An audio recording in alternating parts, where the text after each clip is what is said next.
Hi friends, இது என்னன்னாக்கா பெண்களோட வாழ்க்கை.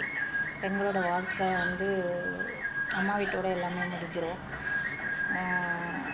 அம்மா வீடு தான் எல்லாமே. நீங்கள் என்ன ஆசைப்பட்டது, சாப்பிட வேண்டியது, அப்புறமேட்டு கத்துறது, பேசுறது எல்லாமே வந்து அம்மா வீட்டோட தான் முடியும். நம்மளுக்கு கல்யாணம் ஆகி வந்தாக்கா ஒன்றும் இங்கே பண்ண முடியாது. நீங்கள் ஆசைப்பட்டதை சாப்பிட முடியாது, ஆசைப்பட்டு நீங்கள் நினச்சது பேசவும் முடியாது. பேசுகிறது கூட நம்ம யோசித்து பேசணும். யார்கிட்ட எப்படி பேசணும் அப்படின்றத கூட நம்ம யோசித்து தான் பேசணும்.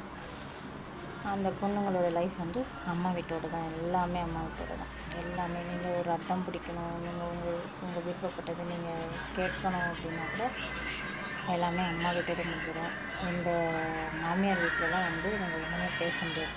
நீங்கள் எதுவும் பேசணும்னு நினச்சா கூட யோசித்து தான் பேசணும்.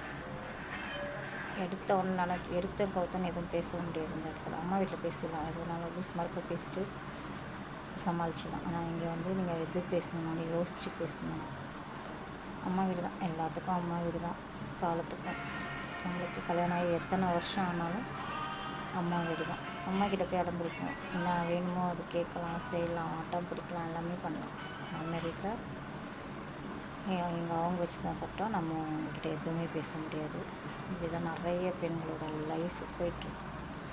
ஒரு சில பெண்களுக்கு நினச்ச லைஃப் அமைஞ்சிடுது. அவங்க எதுனாலும் மாமியார் வீட்டில் பார்த்துக்கிறாங்க, செய்கிறாங்க. ஒரு பொண்ணுங்க வந்து காலத்துக்கும் அது நம்ம வீடு இல்லை அப்படின்ற லைஃப் தான் பொண்ணுங்களோட லைஃப்.